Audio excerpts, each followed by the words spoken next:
El hacendado Joaquín logró que el incidente de haber sido encontrada enroscada por una anaconda en medio del campo fuera solo la introducción de una historia de vida y muerte que desafió a la propia naturaleza. ¿Recuerdas una época en la que la vida parecía transcurrir a un ritmo más lento, donde los peligros de la naturaleza eran tangibles y se respetaban? La historia de Elisa y la intervención tardía, pero crucial, de Joaquín tiene lugar exactamente en ese umbral entre el progreso del cultivo y la naturaleza salvaje e intacta de los humedales del interior. Elisa era la personificación de la curiosidad académica, Joaquín la encarnación de la prudencia ruda de la tierra. Eran polos opuestos atraídos hacia el mismo punto de peligro. Antes de continuar, si te gustan las historias de superación, resiliencia y narrativas reales que conmueven el alma, dale a me gusta ahora mismo y comenta desde qué ciudad estás viendo esta historia. No olvides suscribirte al canal para seguir las 5 partes de esta dramática jornada que pone a prueba el valor de la fe y la intervención humana. Elisa había llegado a la hacienda Primavera hacía casi un mes. Era botánica, venida de la gran ciudad con la cabeza llena de teorías sobre la recuperación del bioma y un entusiasmo que rozaba la imprudencia. Para ella, el campo no era un lugar de trabajo extenuante y peligro oculto, sino un laboratorio vasto y silencioso. Su foco eran las orquídeas raras y los helechos acuáticos que prosperaban en el margen del pantano que separaba el pastizal de Joaquín del denso matorral del parque estatal. Joaquín la observaba de lejos. Era un hombre de silencios largos y manos callosas, acostumbrado al ritmo implacable del sol y la lluvia.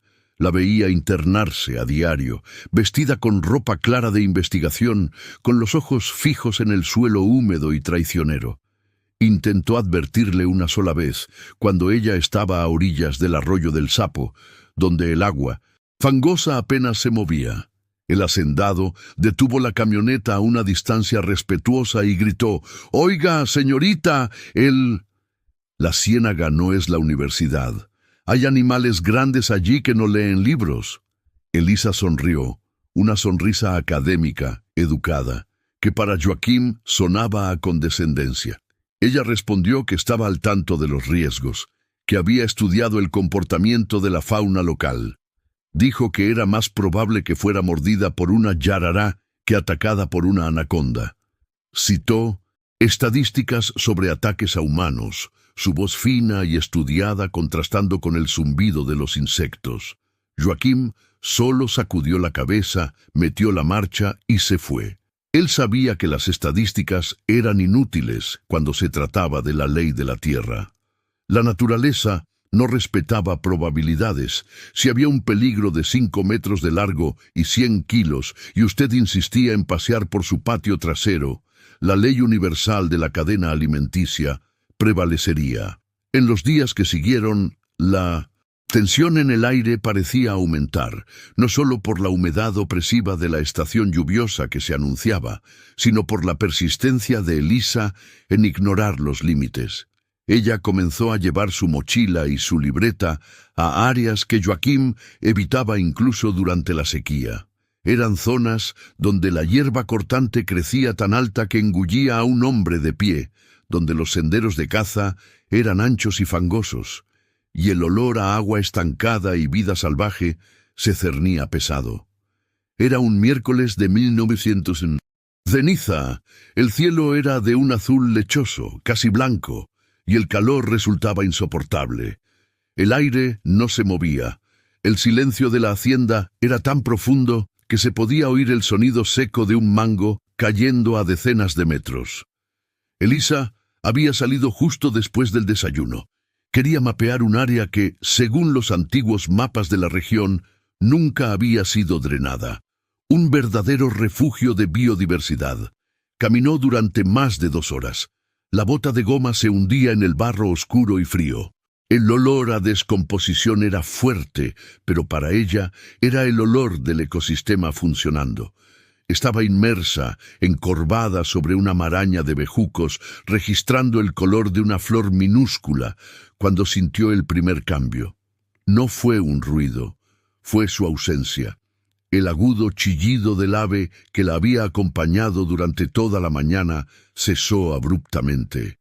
El zumbido constante de los mosquitos, que formaba el fondo musical de la ciénaga, pareció bajar de volumen.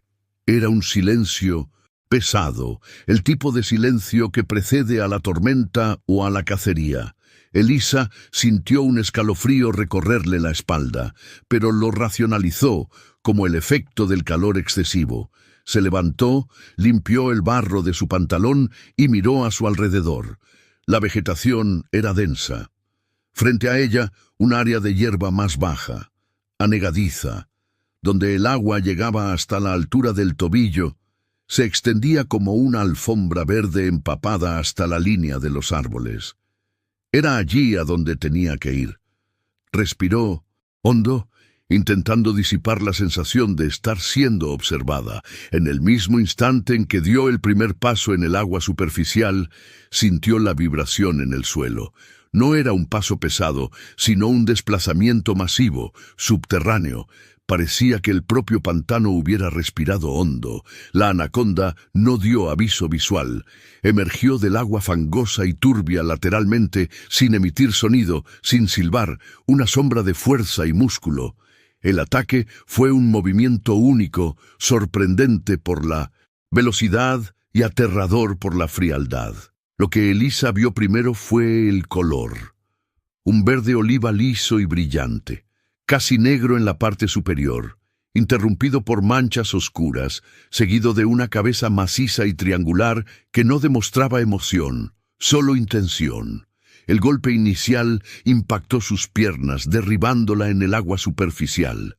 La fuerza era tan inmensa que pareció haber sido golpeada por un tronco en movimiento. No tuvo tiempo de gritar.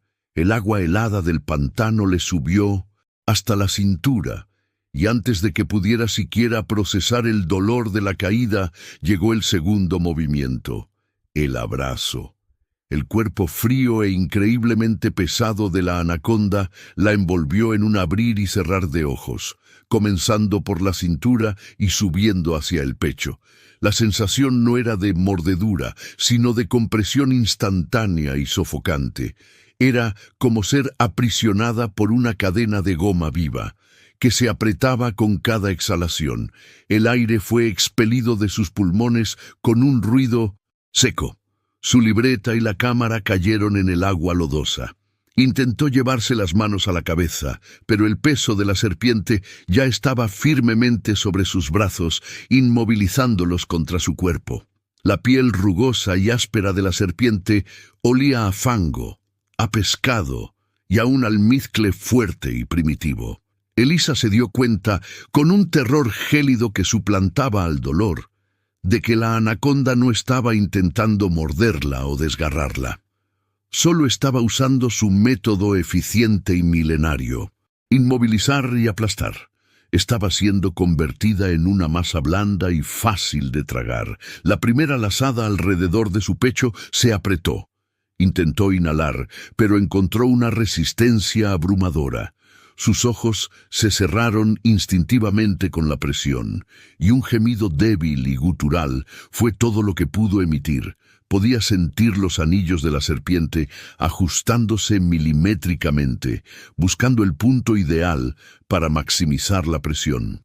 Mientras tanto, a unos kilómetros de distancia, en el porche de la casa principal, Joaquín intentaba ignorar la mala sensación que se había instalado en su estómago desde el mediodía.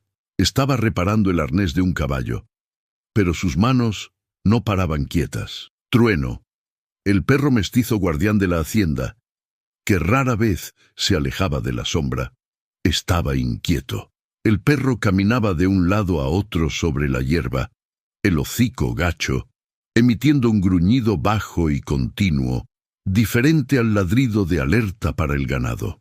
Trueno solo emitía ese sonido cuando sentía la presencia de depredadores muy grandes o cuando el tiempo estaba a punto de cambiar violentamente. Joaquín sabía que Trueno no se equivocaba. Dejó lo que estaba haciendo, tiró el arnés a un lado y encendió un cigarrillo de paja, observando la dirección hacia donde miraba el perro. La ciénaga. Pensó en la joven, en su obstinación silenciosa. Por lo general, cuando sentía esa aprensión, era señal de que un novillo se había perdido o que la cerca había cedido. Pero la inquietud era diferente, más profunda. Se acordó de la última vez que tuvo un presentimiento similar. Fue hace 10 años, cuando su vecino perdió la pierna por culpa de una capibara. No, no era una capibara. Era el olor a algo más grande, algo que Trueno respetaba y temía. Joaquín tomó su sombrero de ala ancha, su linterna de mano y el machete que nunca lo abandonaba. Le dijo a Trueno, con voz grave, «Quédate». El perro lo miró, pero obedeció, aunque continuó gruñendo. Joaquín sabía que si era algo muy grande, la presencia del perro solo serviría para distraerlo. No encendió la camioneta. El barro blando de la época hacía que el tractor fuera más práctico, pero él necesitaba movilidad y velocidad. Tomó el cuatriciclo y siguió por la cerca este, la ruta más rápida hacia la zona pantanosa. El camino era irregular. Sentía el olor dulce y empalagoso de las acacias en flor, mezclado con el aroma de tierra mojada. Pero, a medida que se acercaba a la zona donde Elisa solía investigar, el olor a vida salvaje se intensificó. No era el olor habitual de ganado o ciervos, era un olor fuerte, metálico y húmedo, algo que asoció inmediatamente con el olor a agua removida y fango fresco. Detuvo el cuatriciclo al borde del pastizal más denso. Allí, el rastro de investigación de Elisa era sutil, solo algunos tallos rotos y la marca de sus botas en el barro. Descendió, sintiendo el cambio en la temperatura del aire, que parecía más frío y denso cerca de la ciénaga. La visibilidad era casi nula desde la orilla, tenía que entrar a pie. Desenvainó el machete, más por instinto que por utilidad real contra un depredador grande. Si era un ataque de anaconda, sabía que no había mucho que pudiera hacer salvo distraerla. Su única arma eficaz sería la rapidez. Dio los primeros pasos cautelosos, pisando donde la hierba parecía más firme. El silencio que había notado en la hacienda estaba aquí amplificado, interrumpido solo por el sonido de sus propios pasos. De repente escuchó. No era un grito. Era un sonido de lucha ahogada, un ruido húmedo de algo que se forcejeando en el agua y el lodo, seguido de un sonido aún más perturbador, un crujido seco, como madera que se quiebra, mezclado con un gemido femenino agudo y desesperado. La racionalidad de Joaquín se evaporó. Reconoció la fragilidad del sonido humano en medio de la selvajería. Era el sonido de alguien que perdía la batalla contra una fuerza implacable y silenciosa. Corrió. Las botas se hundían y eran succionadas por el barro, pero él avanzaba, ignorando los riesgos, siguiendo el sonido del terror. Rasgaba el pasto con el machete y forzaba la visión a través de la bruma caliente. 50 metros más adelante, donde la hierba se abría hacia la poza de agua somera, lo vio. Lo que parecía ser un tronco grueso y ondulante estaba firmemente anclado en la orilla, y en el centro de aquel enredo oscuro estaba Elisa. Estaba tendida de lado en el agua, poco profunda. Sus brazos estaban atrapados contra el cuerpo, el rostro vuelto hacia arriba, medio sumergido en el cieno. Sus ojos estaban abiertos en un shock vítreo, y la piel de su rostro ya comenzaba a adquirir un tono violáceo bajo la presión brutal del cuerpo de la anaconda. La serpiente colosal tenía al menos el grosor del tronco de un hombre adulto. Estaba totalmente enrollada alrededor del tórax y la cintura de Elisa. La presión de los anillos era visible, deformando la Ropa de la investigadora. La anaconda apretaba y ajustaba, con movimientos lentos y casi imperceptibles, pero de una eficiencia letal. El crujido seco que Joaquín había escuchado era el sonido de las costillas de Elisa cediendo. El pánico se dio ante una claridad fría en la mente de Joaquín. Sabía que solo tenía unos segundos. Si la serpiente percibía su presencia y apretaba el nudo final, no habría ninguna posibilidad. El animal tenía la cabeza sumergida en el agua, concentrado en su trabajo mortal, con solo una pequeña parte del cráneo visible. Joaquín arrojó el machete al suelo para tener las manos libres y corrió los últimos 10 metros, soltando un grito gutural sin palabras, solo desesperación y rabia bruta. Necesitaba algo para distraer al animal, algo que le diera una oportunidad de sobrevivir, y lo único que tenía en su arsenal era la velocidad y el impulso vital. Ella fue encontrada envuelta por una anaconda en medio del campo, pero por suerte el campesino llegó. Hizo lo único que podía para salvarle la vida. Recuerda un momento en que la vida parecía pender de un hilo, donde la naturaleza no era solo hermosa, sino terriblemente implacable. Joaquín, el campesino del Pantanal, conocía esa cara de la vida. Elisa, la bióloga recién llegada, estaba aprendiendo de la peor manera. Para seguir el desarrollo completo de este drama impresionante, dale a me gusta ahora. Comenta desde qué ciudad nos estás viendo y, por supuesto, suscríbete al canal para no perderte el resto de esta increíble historia de supervivencia y coraje. El grito gutural que salió de los labios de Joaquín no era de pánico total, sino una explosión de adrenalina que buscaba instintivamente impactar y paralizar a la serpiente. Saltó sobre el borde fangoso de la charca y el agua turbia le salpicó la cara, fría y con olor a materia orgánica en descomposición. No pensó en armas, la única arma era su cuerpo. Golpeó a la anaconda con el hombro, no en la cabeza, sino en la porción media de los anillos que estrangulaban a Elisa. No fue un golpe para herir, sino un empujón brutal para desequilibrar la máquina de compresión. La sensación fue la de chocar contra un tronco de árbol resbaladizo, frío e increíblemente denso. El impacto fue sorprendente. La anaconda, que estaba concentrada en el apretón final, reaccionó con la velocidad asombrosa de un depredador colosal.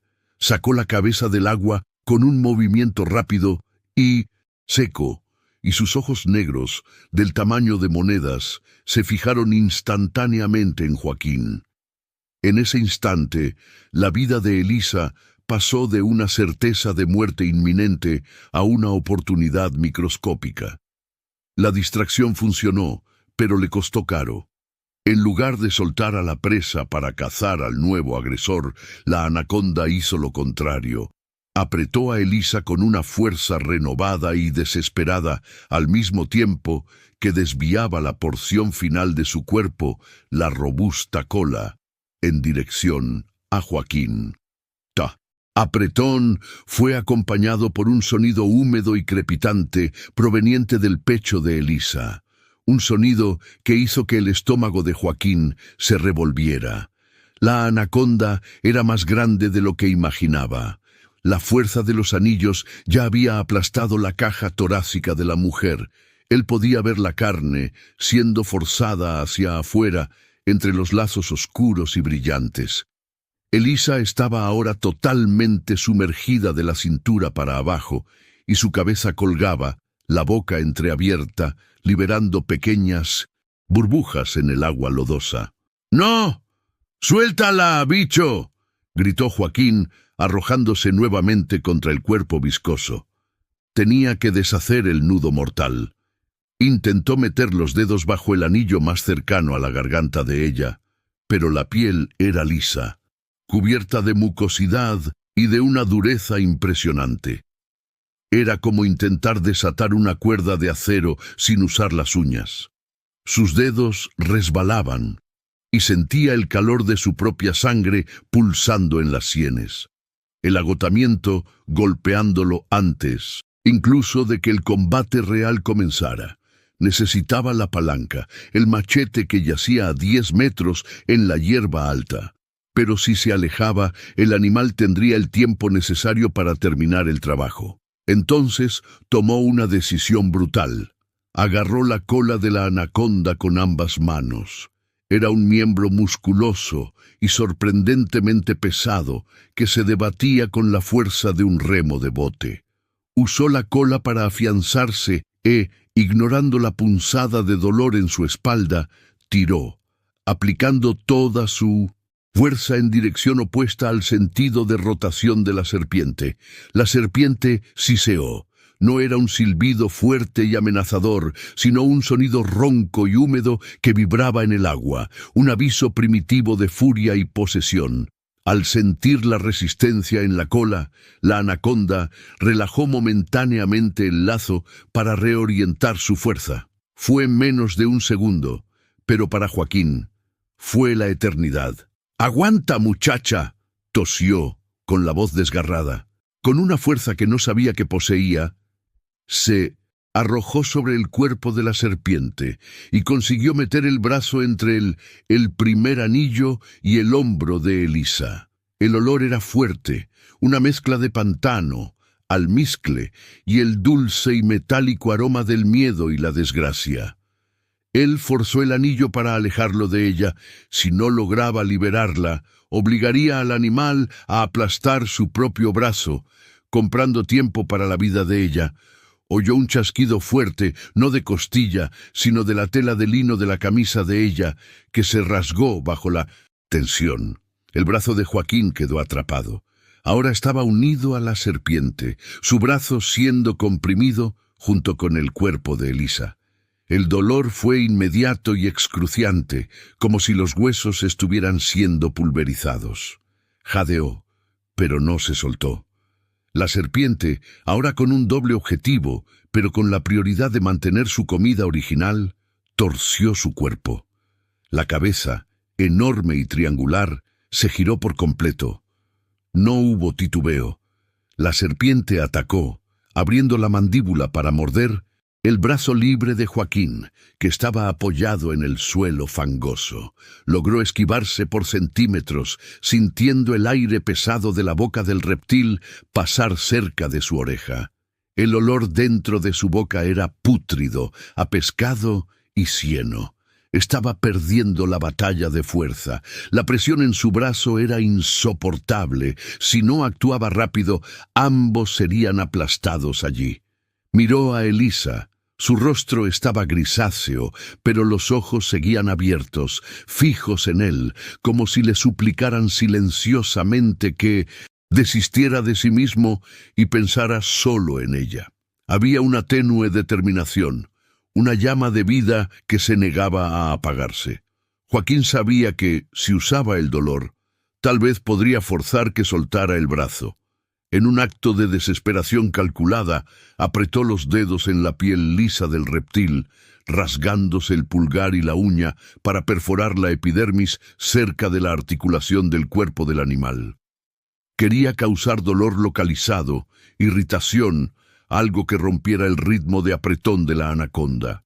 El reptil se estremeció violentamente. La reacción fue inmediata. Soltó la presión del brazo de Joaquín para centrarse en el dolor de la herida y en ese momento exacto, Joaquín sacó el brazo y simultáneamente aplicó una patada poderosa en la región del vientre del animal, usando su zapato de cuero pesado.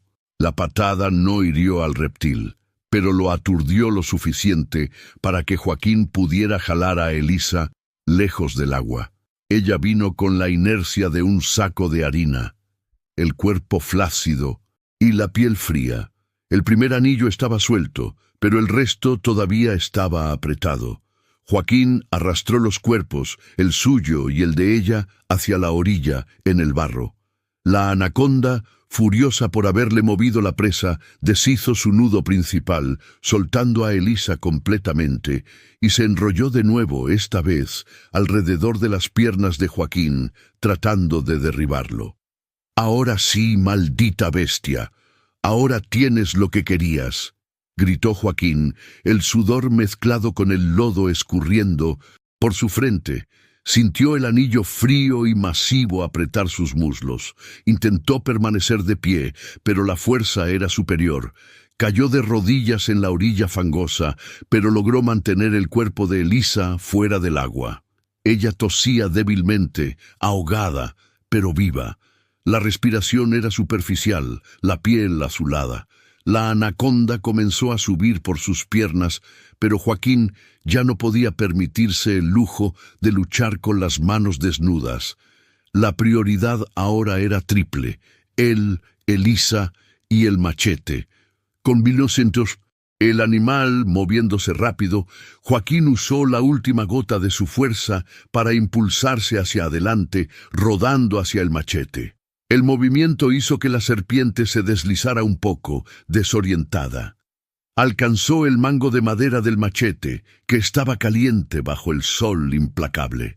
En el momento en que la hoja tocó su mano, la anaconda lo alcanzó nuevamente. Su cuerpo colosal se lanzó sobre él, intentando envolver su tronco, pero él estaba preparado. Joaquín soltó el aire con un gruñido, levantando el brazo armado para defenderse de la cabeza que venía en su dirección. Sabía que el ataque tenía que ser preciso, mortal, o estaría perdido. No podía matar al animal sin más ni menos. Era un depredador nativo, y él respetaba la vida, pero la vida de Elisa valía más. Él apuntó, no a la cabeza, sino al punto de transición, donde el cuerpo era más delgado. Él bajó la hoja.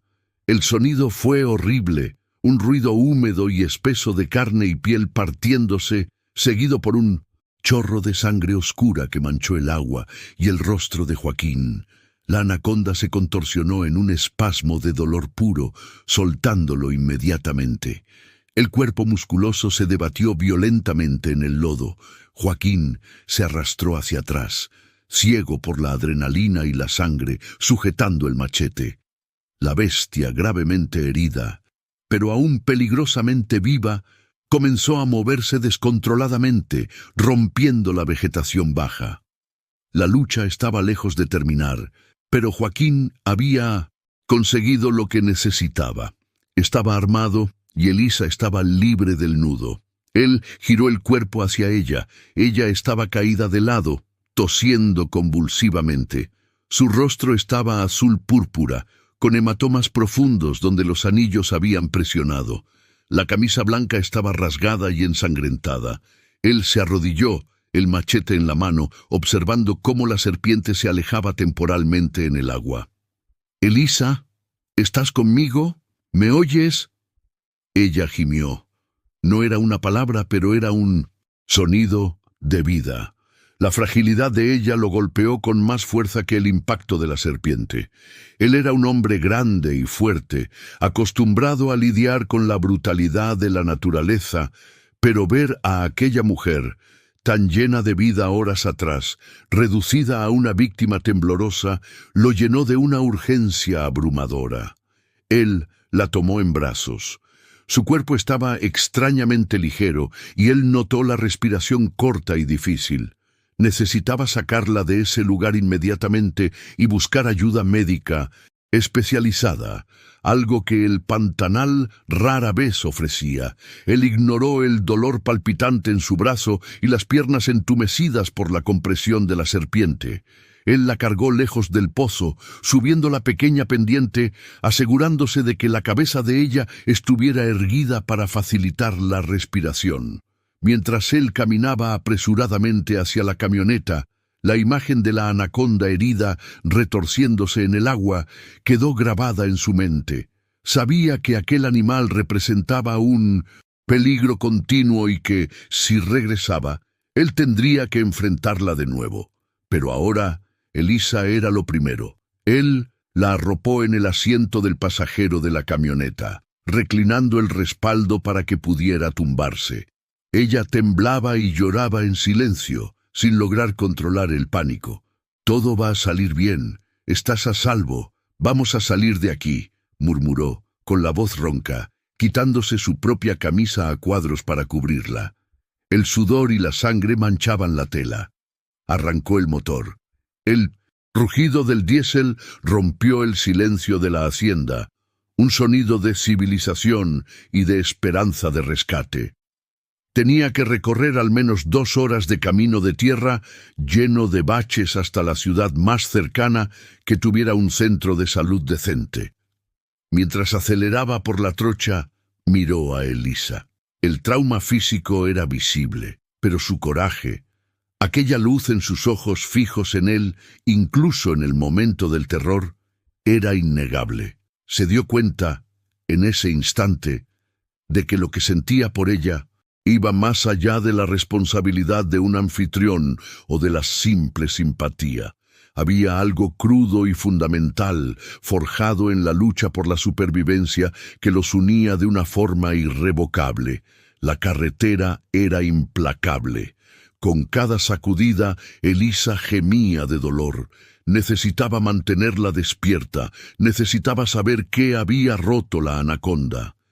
«Dime, Elisa, ¿dónde te duele más? Háblame», insistió, manteniendo la vista en la carretera, pero la voz cargada de preocupación. Ella se llevó la mano, temblorosa, al pecho. «Respirar duele, Joaquín». Su voz era un susurro rasposo, lleno de líquido. Lo sé. No intentes hablar demasiado. Solo respira. Ya casi llegamos».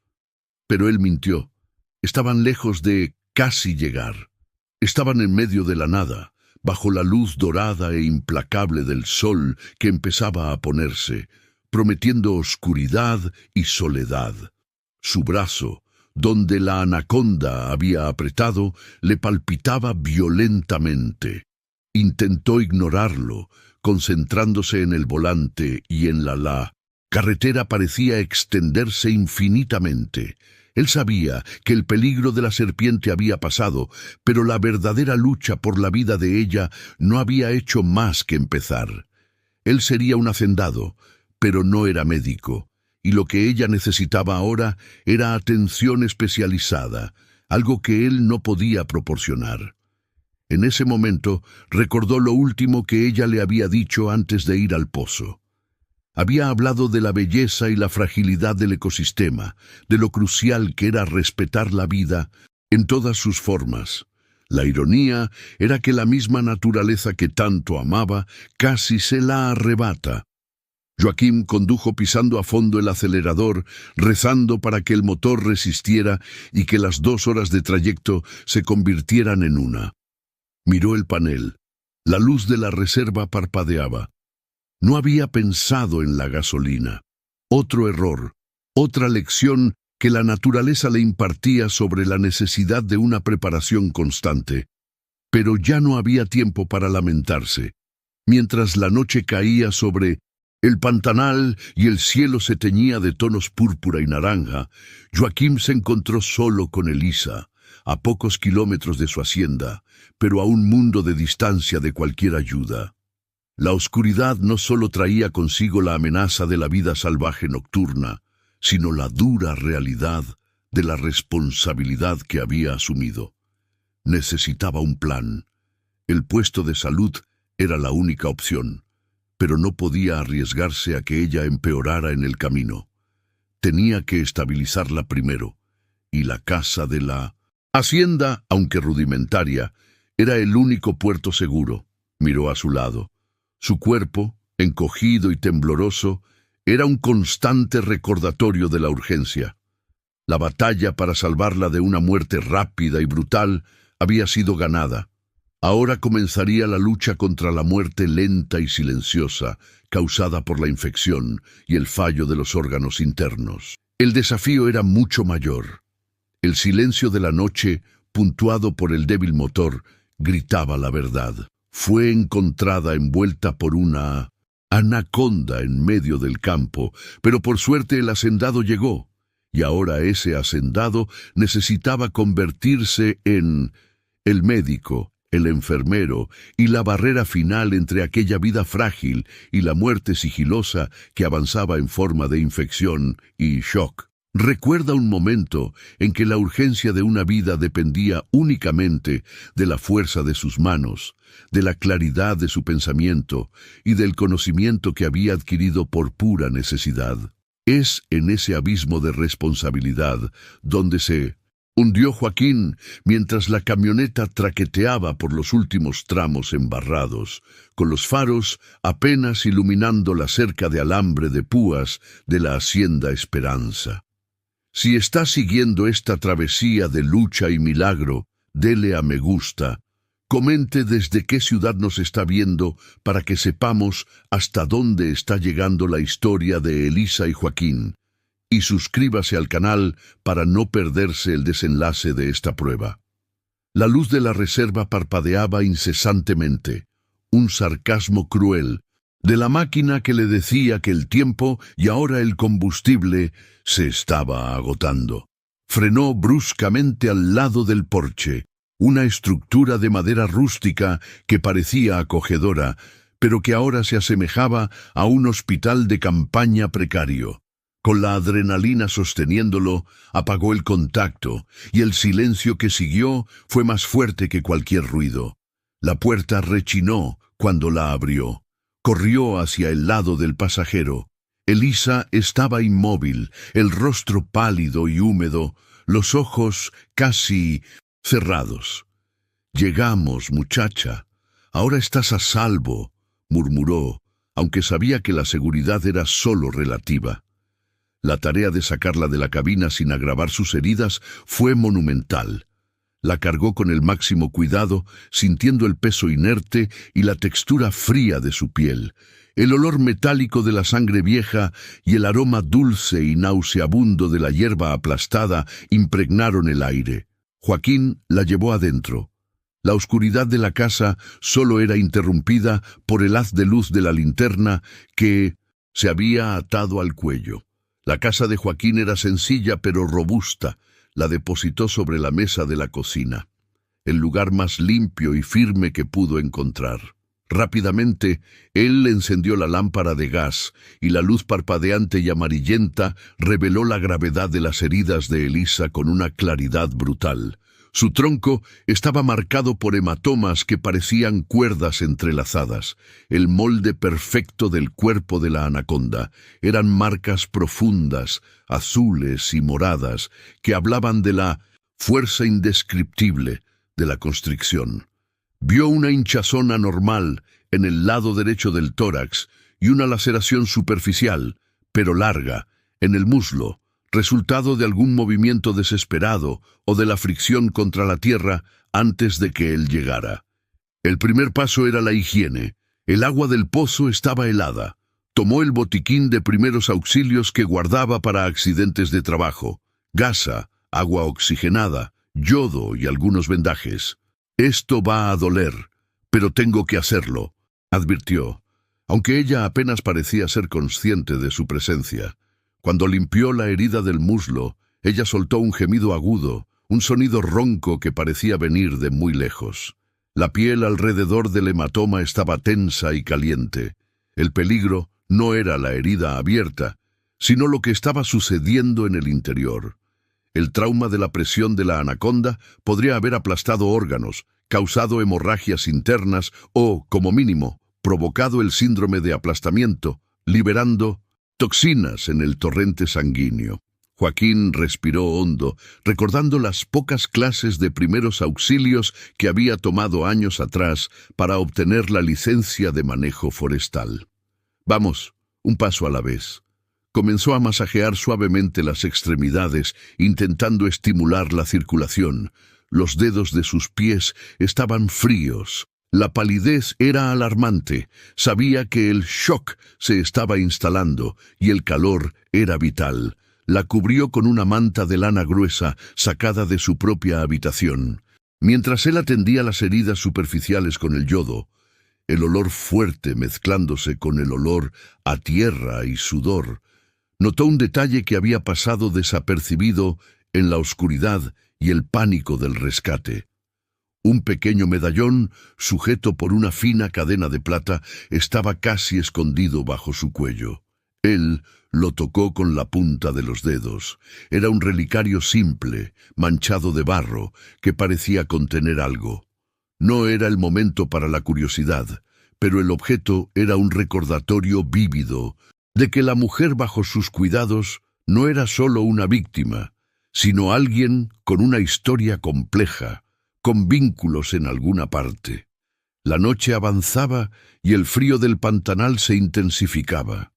Joaquín preparó un té de hierbas amargas para que bebiera, obligándola a tomar pequeños sorbos. Su rostro estaba empezando a enrojecerse, una señal que él temió que no fuera de mejoría, sino de fiebre.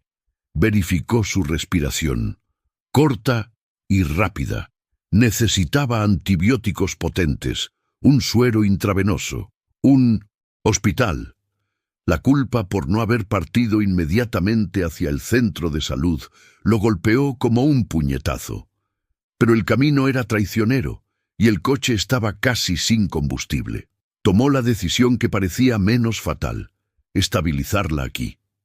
Alrededor de la medianoche, Elisa despertó de repente, tosiendo y debatiéndose ligeramente. Sus ojos se abrieron de par en par, fijos en un punto invisible del techo de madera. El terror de momentos atrás todavía estaba grabado en ella. «Agua», susurró ella con la voz seca y áspera, como hojas secas arrastradas por el viento. «Despacio», indicó Joaquín, sosteniendo el vaso de metal en sus labios. Ella bebió ávidamente. Cuando terminó, sus ojos, ahora un poco más enfocados, se encontraron con los de él. No parecía agradecida ni aliviada, parecía solo cansada y profundamente avergonzada. «¿Quién es usted?», preguntó, la pregunta cargada de una desconfianza casi palpable. «Joaquín, está en mi hacienda. La encontré en el campo», respondió, manteniendo la voz baja y tranquila, la voz que usaba para calmar al ganado asustado. Intentó levantarse, pero el movimiento le hizo soltar un grito sibilante, sujetándose las costillas. «No, no se mueva», la anaconda apretó fuerte. «Puede tener costillas rotas. Yo la vendé, pero no soy médico». La mención a la anaconda provocó una ola de repulsión y el miedo cruzó su rostro. Cerró los ojos de nuevo, quizás intentando borrar el recuerdo, o tal vez simplemente cediendo al dolor. «Necesito irme», insistió ella, ignorando el dolor físico en favor de una urgencia emocional que él no podía comprender. «¿Ir a dónde? Apenas puedes respirar. La carretera hasta la gasolinera es de 2 horas y mi coche está en la reserva de combustible. Te llevaré al amanecer, cuando la luz ayude y yo pueda ir a buscar gasolina», argumentó él con firmeza, sintiéndose más como un carcelero que como un salvador. Esta revelación de su absoluta dependencia pareció romper algo dentro de ella. Una lágrima solitaria rodó por su ojo y se perdió en el costado de su sien. No era una lágrima de dolor físico, sino de desesperación y rendición. Mientras ella temblaba bajo la manta, Joaquín sintió la necesidad de hacer algo más, algo que trascendiera la medicación básica. Cogió una radio de pilas vieja. La sintonizó en una estación que tocaba música folclórica tradicional, baja y melancólica. El sonido suave llenó el silencio opresor de la casa, creando una pequeña isla de normalidad en medio del caos. «Intenta dormir, lo peor ya ha pasado», dijo él, aunque sabía que, en el pantanal, lo peor era siempre una amenaza inminente. Se sentó en la silla más cercana, vigilándola. Observaba la forma en que su pecho subía y bajaba, contando los segundos. Necesitaba prepararse para la fiebre. Tenía algunos analgésicos y antiinflamatorios fuertes que guardaba para sí. Pero los antibióticos eran un problema. Solo tenía un suministro limitado de pomadas entópicas. La lucha interna de Joaquín entre el deber cívico y el temor a agravar la situación era intensa. Si la llevaba ahora y ella moría en la carretera a causa del movimiento o de la falta de gasolina, él jamás se perdonaría. Si esperaba y la infección avanzaba, él también sería culpable. La línea entre la acción heroica y la irresponsabilidad era tenue, trazada solo por la pura intención de salvar. Se levantó y se dirigió a la puerta. La abrió y respiró el aire frío y húmedo de la madrugada. El cielo ya empezaba a clarear en el horizonte este, pero las estrellas aún brillaban con brutal intensidad. La oscuridad todavía reinaba sobre el campo, donde su vida casi había sido interrumpida. Miró el coche. No podía arriesgarse. Haría el viaje al amanecer, cuando pudiera pedir ayuda o al menos conseguir gasolina en la hacienda vecina a 50 kilómetros de distancia. Al volver a la mesa, encontró a Elisa con los ojos abiertos de nuevo. Esta vez había algo diferente. No era desconfianza ni terror, era una especie de súplica silenciosa. ¿Me va a dejar aquí?, preguntó ella con la voz casi inaudible. No, voy a cuidar de usted. No me iré de aquí hasta estar seguro de que puede ir a un hospital, prometió él, sin darse cuenta del peso de aquella declaración. Se estaba comprometiendo con una desconocida, cuya presencia en su campo era, en sí misma, un misterio aterrador. ¿Quién era ella y por qué estaba sola, a kilómetros de cualquier civilización, enfrentando la muerte en el pantano? Se dio cuenta de que necesitaba más que solo curar las heridas. Necesitaba cuidar del alma asustada. Se acercó a la mesa y le tocó el pulso. Estaba acelerado. Se sentó de nuevo, ofreciendo una presencia silenciosa y firme. He visto cosas malas aquí, y he visto gente superar lo que parecía imposible. La vida es dura, chica, pero siempre da una segunda oportunidad si uno lucha, dijo, hablando más para sí mismo que para ella. Poco, el terror en su mirada disminuyó, sustituido por la extenuación. Cerró los ojos. Joaquín se mantuvo vigilante, el candil emitiendo un calor reconfortante. Sabía que el día siguiente traería la verdadera prueba de su resiliencia. La lucha contra la fiebre, la larga y peligrosa jornada hasta la civilización. Por ahora estaban atrapados en aquel breve e intenso interludio de supervivencia, unidos por la fuerza bruta de la naturaleza y por la inesperada bondad de un hacendado. Él miró el anillo que se había quitado y dejado en la cómoda, un anillo de oro sencillo. Ella no solo estaba perdida, estaba comprometida, o al menos lo había estado. El misterio de su presencia solo se hacía más profundo. Pero por ahora, los misterios podían esperar. Su vida, sin embargo, no. El primer rayo de sol, todavía débil y dorado, se asomó por las rendijas de las persianas, pintando franjas de luz en la habitación. El día había llegado, trayendo consigo la promesa de alivio y la urgente necesidad de actuar. Joaquín se levantó. Era hora de actuar. Necesitaba gasolina, necesitaba comunicación. Cogió el machete y la cantimplora. Voy a buscar ayuda. Prometo volver rápido. No te muevas. Si sientes dolor, hay medicina en ese vaso. Toma solo una, la instruyó.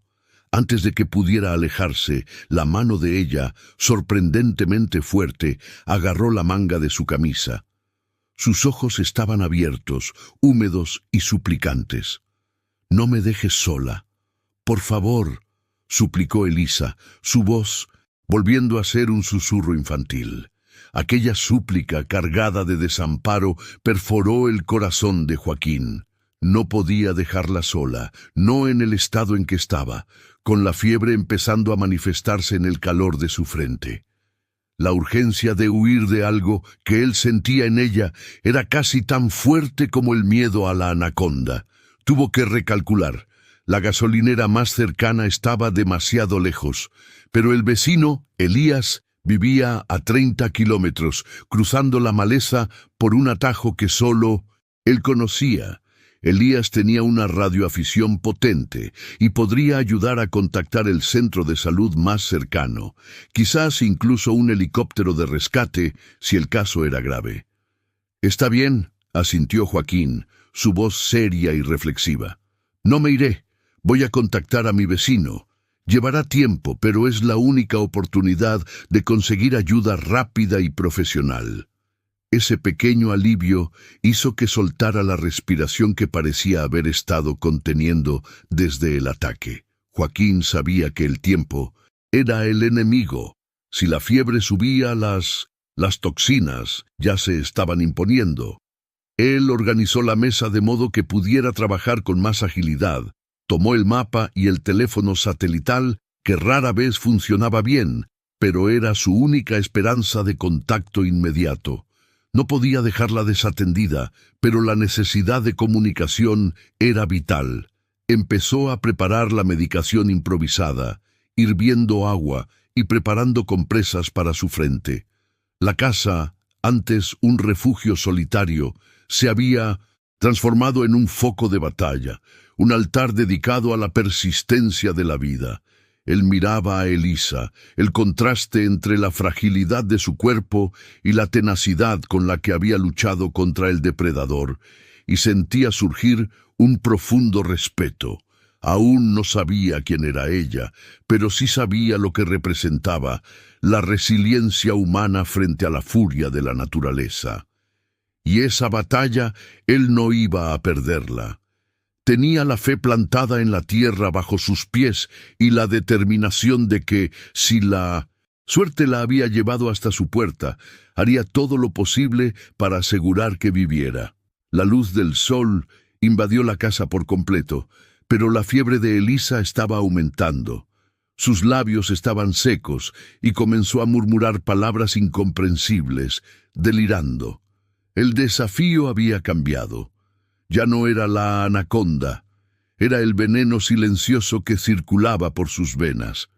Joaquín corrió hacia afuera, apresurándose en dirección al gallinero, donde guardaba algunas herramientas y la batería de 1200, reserva que podría darle suficiente energía al teléfono satelital para hacer una única y desesperada llamada.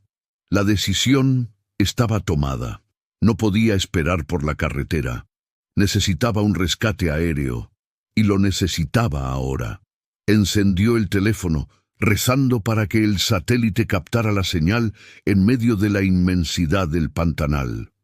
La lucha por la vida de Elisa apenas estaba comenzando a tomar su forma más cruel y urgente.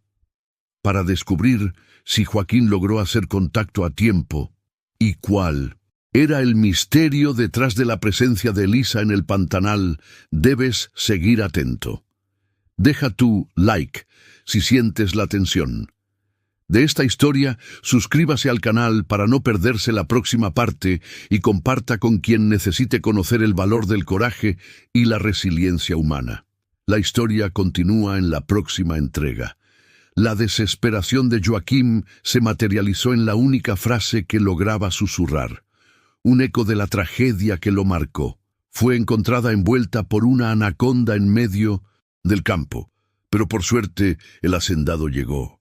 Recuerda un tiempo en el que la supervivencia no dependía del Wi-Fi o la señal del móvil, sino de la fuerza bruta y la persistencia de la fe.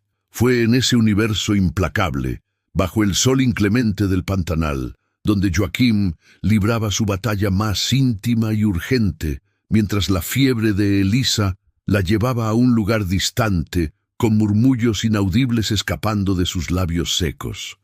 Si siente la pulsación de esta lucha desesperada contra el tiempo, déjele un me gusta ahora, comente desde qué ciudad está viendo esta historia de resiliencia y no olvide suscribirse al canal para sumergirse profundamente en los próximos acontecimientos. Él sostenía el teléfono satelital como si fuera un fragmento de vida, un artefacto precioso, girándolo lentamente en lo alto del tejado del gallinero, buscando la intersección invisible donde la señal pudiera anclarse. El silencio de la hacienda no era tranquilo. Era un vacío sofocante, interrumpido solo por el bip, bip, bip rítmico y frustrante del aparato. Finalmente, después de minutos que parecieron décadas de oración silenciosa, una luz verde parpadeó, débil pero presente. El sonido agudo de la conexión rompió la quietud. Joaquín marcó el número de emergencia de la base aérea regional, la única línea que, él sabía, operaba las 24 horas.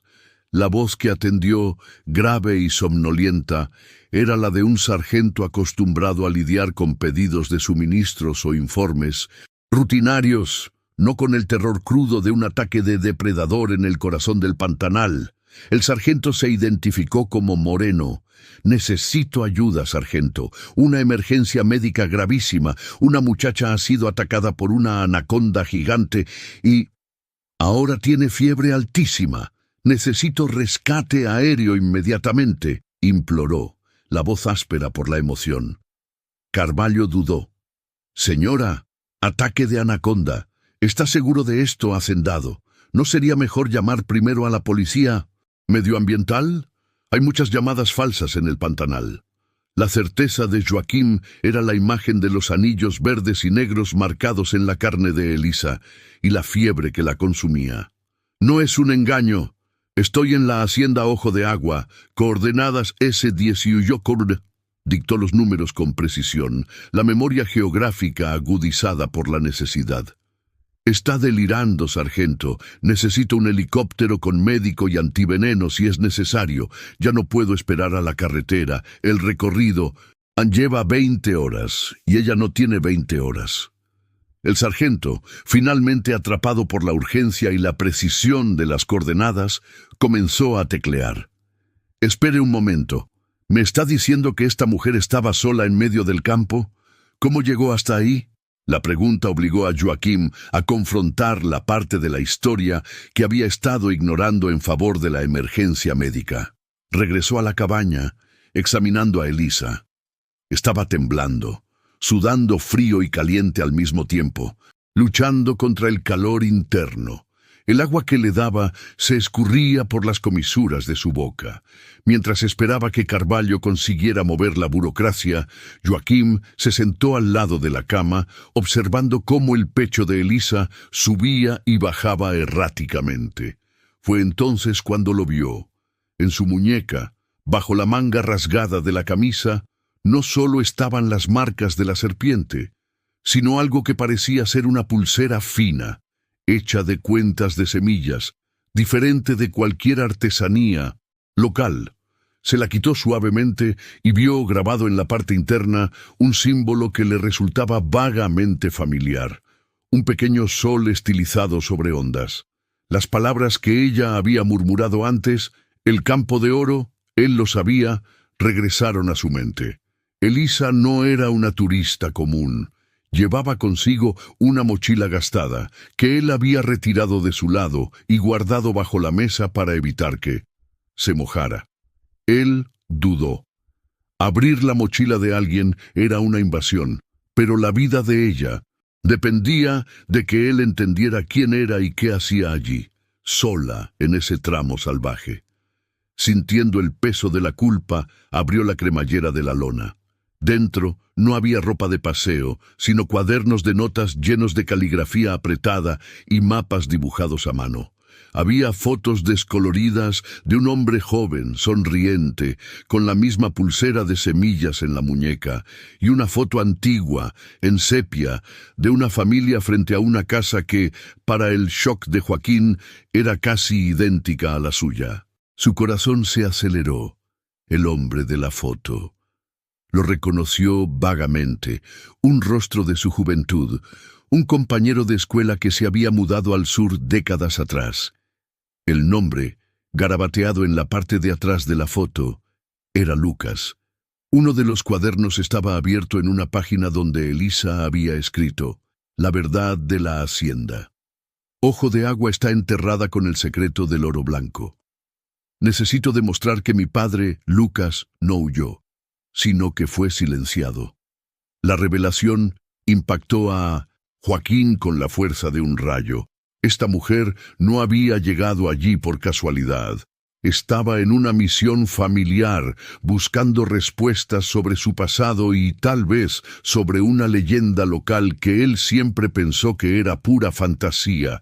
La leyenda del yacimiento de cuarzo blanco, que muchos decían haber llevado a la ruina y la muerte a numerosos exploradores clandestinos en la región en la década de los 80.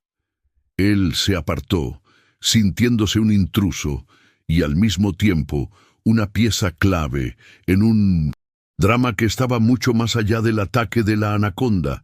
Elisa era hija de Lucas, un hombre que desapareció misteriosamente y que el pueblo decía que había robado y huido. Pero Elisa creía en el silenciamiento. El teléfono satelital crepitó. Joaquín contestó, volviendo a la urgencia del presente. El sargento Carballo dijo que había conseguido un hueco. Un helicóptero de rescate estaba siendo desviado de una misión de monitoreo y llegaría en aproximadamente 2 horas, si el tiempo permitía el vuelo bajo. 2 horas. El tiempo era un enemigo tangible. Joaquín miró a Elisa, que ahora temblaba con espasmos cortos, gemidos roncos escapando de su garganta. Sabía que necesitaba preparar el punto de aterrizaje en el campo y señalizar la zona. Pero antes había algo que tenía que hacer, algo que el rostro pálido de Elisa le obligaba a reconocer. Su dolor no era solo físico, necesitaba asegurarse de que fuera lo suficientemente fuerte para sobrevivir y un día encontrar las respuestas que la habían traído a este lugar traicionero. Tomó su mano, ardiendo en fiebre, y comenzó a rezar, no solo por la supervivencia, sino por la revelación de la verdad. Salió corriendo de nuevo, no hacia el gallinero, sino hacia el punto más alto del pasto, donde los árboles eran escasos. Empezó a cortar el pasto alto y a encender una pequeña hoguera controlada, usando leña húmeda para crear una densa columna de humo blanco que pudiera verse a kilómetros de distancia. Era una señal primitiva de auxilio, pero infalible. Mientras el olor a humo mezclado con rocío subía al cielo, Joaquín pensaba en Lucas y en la leyenda del oro blanco. Si la fiebre no mataba a Elisa, quizás la verdad la salvaría. Tenía 2 horas para mantener su vida anclada a la realidad. Volvería a la cabaña, aplicaría compresas frías sin cesar y le contaría, a través del velo del delirio, que ya no estaba sola. Que el granjero, el guardián silencioso de aquel trozo de tierra, ahora era parte de su misión. El humo flotaba en el cielo azul, una llamada de atención desesperada sobre la vasta extensión verde. La espera era insoportable. Con cada minuto sentía el peso de la responsabilidad, sabiendo que la vida de Elisa dependía de la precisión de su coordinación y de la suerte de que el socorro aéreo no sufriera contratiempos. Había hecho lo que podía. Ahora era luchar contra la fiebre y el tiempo. Mientras el helicóptero cortaba el aire, acercándose a la hacienda Ojo de Agua, el Pantanal, testigo silencioso de tantas tragedias y secretos, aguardaba el desenlace de esta carrera contra la muerte. El granjero se enfrentó al fuego y al agua, y el desenlace del viaje de Elisa fue la prueba de que ella fue encontrada envuelta por una anaconda en medio del campo, pero por suerte el granjero llegó, dejando una lección de resiliencia grabada en ese suelo. ¿Recuerdas una época en la que la esperanza parecía ser solo un espejismo en el calor abrasador del Pantanal, un lugar donde la vida y la muerte bailan sin previo aviso? Esta es la historia de cómo la valentía de un hombre y la fuerza de una mujer reescribieron el destino de un secreto enterrado en el barro, mostrando que a veces el mayor tesoro encontrado no es de oro, sino el precioso don de un nuevo amanecer.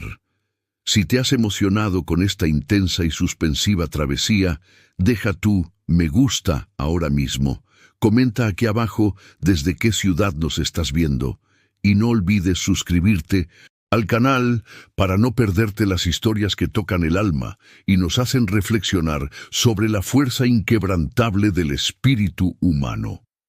El sonido del viento cortado por las aspas del helicóptero rasgó el silencio del Pantanal con una violencia bienvenida, creciendo de un zumbido distante a un rugido ensordecedor que hizo temblar las hojas de la cabaña de paja. El humo denso y blanco que Joaquim había creado sobre el área de aterrizaje improvisada cumplió su función, guiando los ojos, entrenados del equipo de rescate. Él estaba de vuelta al borde de la cama, cambiando las compresas heladas sobre la frente febril de Elisa, el olor a agua dulce y rocío mezclado con el calor del cuerpo de ella. Le dolían los brazos de tanto frotar, de tanto luchar contra el aumento de la temperatura que amenazaba con robarle la conciencia de forma permanente. Cuando la oscura sombra de la aeronave cubrió el pequeño claro y el viento violento comenzó a azotar la hierba alta, supo que la primera batalla había sido ganada. La puerta lateral del helicóptero se abrió incluso antes de que las aspas dejaran de girar por completo, revelando a dos paramédicos ágiles, vestidos con uniformes de color llamativo y llevando equipos de emergencia. La adrenalina que mantenía a Joaquim en pie comenzó a desvanecerse, sustituida por un cansancio que parecía corroer sus huesos. Él se apartó, dejando espacio a los profesionales, pero sus ojos no se despegaron de Elisa. Ella estaba pálida, casi traslúcida bajo la luz fuerte de la linterna que uno de los hombres encendió inmediatamente. Su respiración, antes ruidosa y superficial, ahora era monitorizada con aparatos que pitaban rítmicamente. El líder del equipo, un hombre con barba corta y expresión seria, evaluó la situación rápidamente: fiebre altísima, deshidratación severa, choque séptico iniciado por la infección en el tobillo y probablemente potenciado por el trauma de la picadura. El diagnóstico fue rápido, la acción inmediata. Mientras le inyectaban medicamentos y le colocaban un acceso venoso, Joaquim escuchó la voz grave del paramédico. «Va a necesitar la UCI inmediatamente. El suero y los antibióticos aquí son solo para estabilizarla». Él asintió, incapaz de hablar, limitándose a observar la eficiencia fría y calculada que contrastaba con su desesperada y manual lucha de las últimas horas. Cuando la inmovilizaron cuidadosamente en la camilla, envuelta en mantas térmicas de emergencia, él vio el momento en que Elisa, incluso en lo profundo de su delirio, agarró la punta de la manta que cubría el lado izquierdo de su pecho, como si estuviera sujetando la última conexión con el mundo real. Dio un paso adelante, y el paramédico lo detuvo con una mirada. Solo la paciente. Joaquim retrocedió, sintiendo el impacto de la separación. Él había sido su guardián, su enfermero, su refugio durante días, y ahora la tecnología y la urgencia de la medicina moderna se la arrebataban. Vio el pañuelo que había usado para limpiar su sangre tirado en un rincón húmedo y manchado. Era la única prueba tangible de la lucha que él había librado. Mientras la camilla era transportada hacia el helicóptero, pasando sobre la hierba aplastada, Joaquim corrió hacia la aeronave, deteniéndose a una distancia segura de las aspas giratorias. Gritó, con su voz casi engullida: «Por el ruido, iré allí, iré tras ella». El paramédico asintió con la cabeza, indicando que la comunicación se haría por radio tan pronto como llegaran al hospital de referencia en Ciudad Real. En segundos, el helicóptero se elevó, girando hacia el este, convirtiéndose rápidamente en un punto oscuro que se encogía contra el sol que comenzaba a ascender sobre el pantanal. Joaquim se quedó allí, en medio del claro, el olor a queroseno y tierra removida reemplazando el aroma del rocío. El silencio que siguió a la partida era pesado, casi opresivo. La finca Ojo de Agua estaba vacía de nuevo, pero no era el mismo vacío. Era un vacío que portaba la memoria de gritos, de fiebre y de una lucha épica. Él no podía ir tras ella de inmediato. Necesitaba resolver las cosas allí, Tenía que asegurarse de que lo que habían descubierto, la verdad sobre Lucas y el oro blanco, estuviera protegido y de que no perdiera el rastro de Elisa. Volvió a la cabaña, organizando las pocas pertenencias de Elisa, el diario empapado que ahora debía proteger. Se sentó en la silla que ella había ocupado, sintiendo el calor residual en la madera. Ya no estaba solo en su misión de proteger el lugar, pero el dolor de la separación era agudo. Pasó las horas siguientes limpiando el campamento, asegurándose de que no quedaran rastros de la presencia de Elisa aparte de lo esencial. El pantanal exigía respeto y discreción. Se comunicaría con la comisaría, explicaría la situación de Lucas, y luego tomaría el único vehículo que tenía y viajaría. El viaje en coche hasta la ciudad más cercana fue una niebla de cansancio. Las horas de sueño perdidas, la tensión, el drama. Condujo casi por instinto, con la imagen del rostro pálido de Elisa constantemente en su mente. Cuando finalmente llegó a Ciudad Real, el olor a asfalto caliente y contaminación fue un choque sensorial tras la pureza agreste del pantanal. Consiguió información sobre Elisa.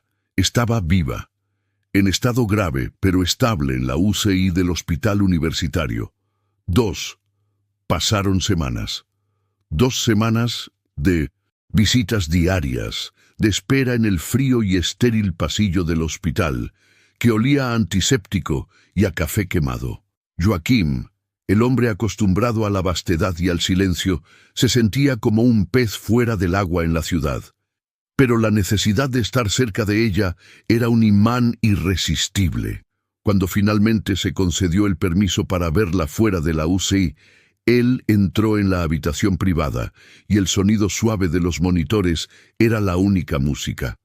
Elisa estaba despierta y sus ojos, aunque cansados y rodeados de ojeras oscuras, habían recuperado el brillo. La escayola en su tobillo era voluminosa, pero la fiebre había cedido. La infección estaba controlada. Verla a ella, con el cabello lavado y limpio sobre las sábanas blancas, fue un alivio abrumador. Él se sentó a su lado, sosteniendo su mano que estaba delgada y suave. No hubo necesidad de grandes palabras. Su supervivencia había creado un lenguaje silencioso. «Me salvaste», susurró ella, con la voz débil y ronca. La anaconda, la fiebre. Pensé que iba a morir, allí en el fango. Llegué a tiempo, respondió él con su voz grave y llena de emoción contenida. No podía dejarte ir. Él le contó sobre Lucas, sobre lo que había sucedido durante las horas de su delirio, sobre la necesidad de darle un entierro digno, sobre la búsqueda del oro blanco.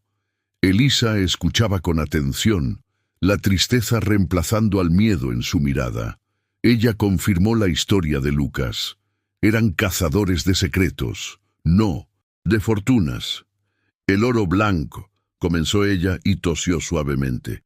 No era riqueza material, Joaquim. Lucas siempre lo decía. El oro blanco era el conocimiento, la historia olvidada que unía la tierra y los pueblos. Él buscaba la historia real del pantanal, la que precede a la extracción de oro y a las haciendas. Quería reescribir la memoria de ese lugar, dar dignidad a quienes fueron borrados. La fiebre me hizo olvidarlo.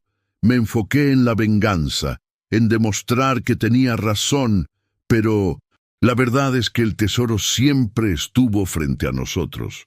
Joaquim comprendió. El legado de Lucas era la preservación, no el pillaje. Había muerto protegiendo un ideal, y fue ese ideal, de alguna manera, el que hizo que guiara a Joaquim hacia ella. ¿Y ahora?, preguntó él. ¿Vas a volver a la ciudad, a olvidar el pantanal, a olvidar la hacienda? Elisa miró por la ventana, hacia la luz áspera de la ciudad. Respiró hondo, absorbiendo el olor a vida artificial. Casi muero en esa tierra, Joaquim, pero me enseñaste que el pantanal también es un lugar de renacimiento. Tengo que honrar a Lucas. Tengo que asegurar que esta historia no sea enterrada con él. Ya no busco el mapa, busco el propósito. La decisión fue tomada allí, en el silencio del hospital, un pacto no verbal de reconstrucción. Elisa necesitaba meses de fisioterapia, de recuperación física y psicológica, pero no regresaría a su vida anterior. Utilizaría su investigación, su conocimiento, para ayudar a Joaquim a transformar la hacienda Ojo de Agua en un santuario, un centro de investigación y preservación que honrara la memoria de Lucas y la historia real del Pantanal. El campo donde casi fue asfixiada por la anaconda se convertiría en el símbolo de la fuerza de la vida, el punto de partida de una nueva misión. Joaquim ya no estaba solo. El guardián solitario de la hacienda Ojo de Agua tenía ahora una socia, ligada a él por una historia de trauma, rescate y una profunda revelación. Él regresaría a la hacienda, esperaría a que pasara el verano, organizaría la logística y el entierro digno de Lucas, y comenzaría a preparar el terreno, no para la agricultura o la cría de ganado, sino para la historia y la vida salvaje. Había perdido la soledad, pero había ganado un propósito mayor que la mera supervivencia. Había encontrado el oro blanco en la débil sonrisa de Elisa, en la dignidad de Lucas y en la promesa de que el Pantanal, a pesar de su brutalidad, siempre ofrece la oportunidad de un nuevo ciclo. La travesía de Elisa, de una investigadora obstinada a una superviviente herida, no terminaba con el descubrimiento de una fortuna, sino con la comprensión de que la verdadera riqueza reside en la conexión humana y en la resiliencia del alma. Fue encontrada envuelta por la anaconda, pero que el granjero llegara justo a tiempo no fue solo una casualidad, fue el destino tejiendo un nuevo hilo de esperanza y propósito en medio de la inmensidad indomable. Si esta historia de supervivencia y redescubrimiento ha tocado tu corazón, muestra tu apoyo. Dale me gusta, suscríbete al canal para seguir más narrativas que celebran el valor humano. Y comparte este video con quien necesite una dosis de esperanza. La próxima historia ya está esperando a ser contada, llena de nuevos secretos y lecciones de vida. No te la pierdas.